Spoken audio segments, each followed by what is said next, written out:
One last thing that is, I'm always trying to consider that there are people who, it seems in every avenue of life, there always seems to be people who need the world to make sense, and if things start to disrupt that, then they go into a cognitive denial. And so when it comes to rural America experiencing Occupy strictly through TV screens, I think they're a little harder to make budge, even though they are exactly the people you are here to represent. So we all are, yeah. So what do you have to say for John and Jane Doe who live in rural America and who really have not the greatest opinion of what it is you're doing here? Well, to my friends, I assume when you mention rural America, you're mentioning that part of the country because maybe there aren't many occupations for them to see themselves, and that's why they have the media is the source of information they have, whereas in the cities there are occupations. I assume that's the only distinction being made. A lot of the problems that have come to be associated with the occupations have very little to do with the protesters. We set up in a public space, and we are the 99%, so we're more than happy to feed, to shelter, to provide community for anybody who comes. This is a wonderful thing. So we have a lot of people at all the occupations who come in from the streets. People who have really had a hard go of it. In fact, many who unfortunately have descended into perhaps loneliness or drug use or, some of the things that come with homelessness and feeling shunned. A lot of the problems associated with the occupations, whether we're talking about the public urination or we're talking about, some of the violence and the drug use and these things, these are the problems that are coming in with the local homeless populations. And it's better that those problems come here. The reason for that is if these problems happen out there, some of these people will be violent at times. Some of these people, they engage in the drug use and the destructive behaviors. But when they come here, there's a community to deal with it. And we do deal with it. We have a wonderful de-escalation committee that works to mitigate conflict. And we're able to, so these people come here and they're able to be fed, strengthen their bodies and minds for a chance to really improve themselves and get a better lot in life.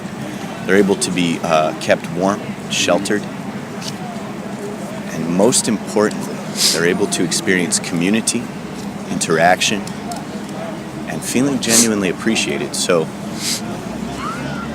I ask the listeners not to pigeonhole us with what they've heard about these, some of these problems, because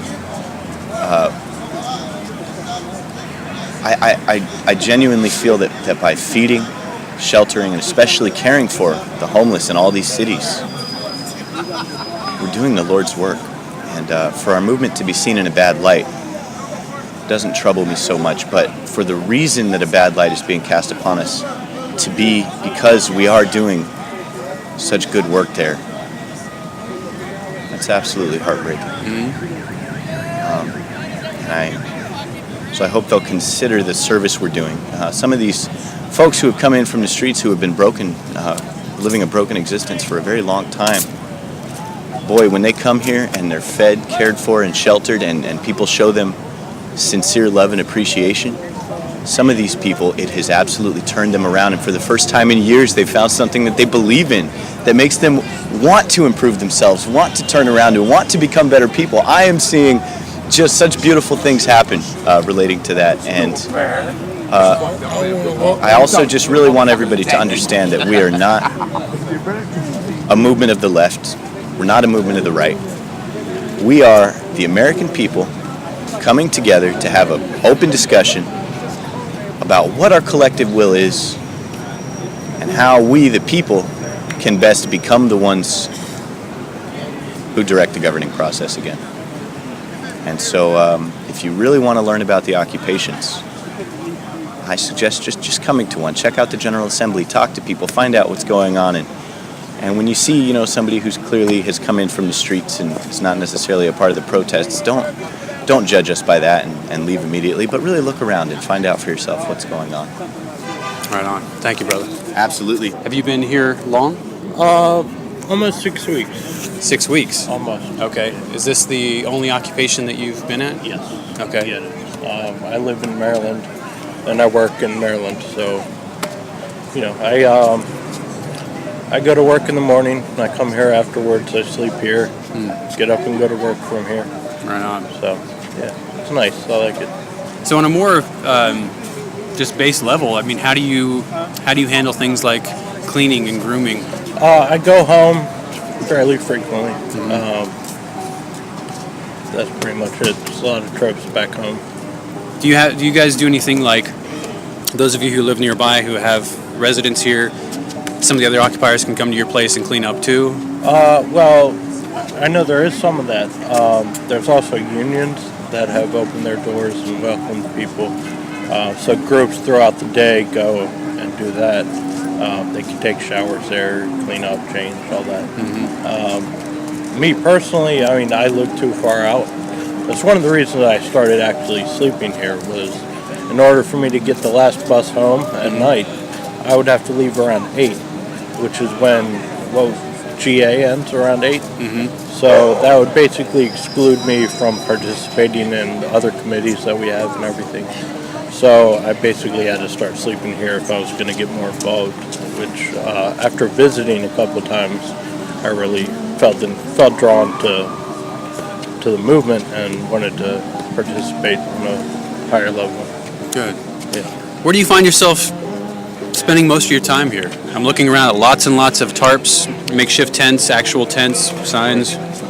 I mainly stay around here and check out different committees that are going on. Sometimes we'll go off-site for different committees if we want to get in and out of the cold and have some space to write and lay out papers and things like that. Do you ever take shifts like at the information or the library centers? I have not, no, not personally. But pretty much anything here, if you want to get involved with, the info tent or the food tent or medical or whatever, it's pretty much open to anybody with the inclination to do so. You just go, basically ask them what needs to be done, and they'll get you up to speed, and then you participate at whatever level you feel comfortable with, and everybody kind of chips in what they can. So what do you feel like the greatest thing that you are getting out of this is, and what do you think you're adding to the movement? I think personally, I'm getting a lot from conversations that I have with people. There's kind of an evolution of thought that I'm undergoing myself, and I see in other people that as we bounce ideas off each other and tackle these really complex issues, we have a better understanding of them and better ability to articulate them to other people. So I think that's really important, just the kind of communal growth of consciousness is really important. And I'm really enjoying some of the actions that we've done marching. That's my first time really protesting anything. Even though I've been interested in politics for 10 years or more, I've just never really felt like any other movement had the ability to enact any real change. And I think this has the capability of affecting things on a real fundamental level. Well, I don't know if you've noticed, because you've been such a part of the movement, but it most definitely has changed the national dialogue. Yeah, I've noticed that to a certain extent, and even just WTOP, the local news radio station we have here, they started mentioning things that they would have never mentioned before. There would have just been few reasons for them to bring up the many reports that are constantly coming out about income inequality. And now you hear that fairly regularly. A couple times a week at least they'll talk about it. So it's healthy. It's definitely moving the media narrative forward a little bit. Yeah, I witnessed that too. All right. Well, thank you very much for taking the time out. Sure. What was your name? Marshall. Marshall, Isaac. Yeah. Nice to meet you. Yeah, pleasure talking with you, Marshall. Keep up the good work. Thanks for representing me. Yeah, no problem. All right. Thank you. Take care.